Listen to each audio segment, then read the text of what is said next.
चारवटा हाम्रो साथीहरू आइपुगेको थियो अब चाहिँ यहाँसम्म रहेछ उनीहरू परसम्म लिन आएको थियो लास्टै फ्रेन्डली टाइपको भोटेहरू कुकुरहरू है थ्याङ्क यू चाहिँ हाम्रो गोठ अनि गोठभित्र चाहिँ यसरी राखिएको हुन्छ सामानहरू अनि यो चाहिँ सुत्ने ठाउँ हुन्छ हैन अनि यहाँनिर यसरी सुत्ने ठाउँ बनाएको हुन्छ अनि यो सानो दाउरा आगो बाल्ने ठाउँ हुन्छ चुलो हुन्छ यसरी हाम्रो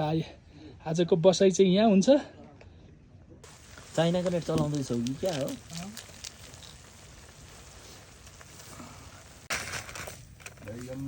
त्यसै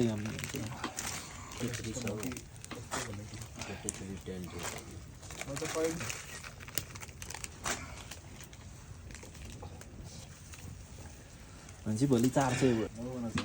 अनि दुई घन्टा होइन भोलि यो सबभन्दा अप्ठ्यारो हामीलाई होइन दाजु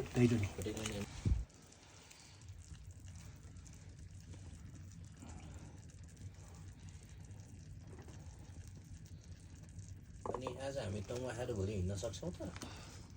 किन नजानु यतिको मोटिभेसन चाहिँ त्यति भएपछि त खाइदिइहाल्छु तर 3 पानीभन्दा माथि चाहिँ ल्याइदिँदैन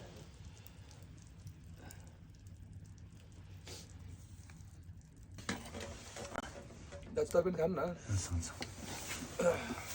कस्तो हुँदो रहेछ नर्मल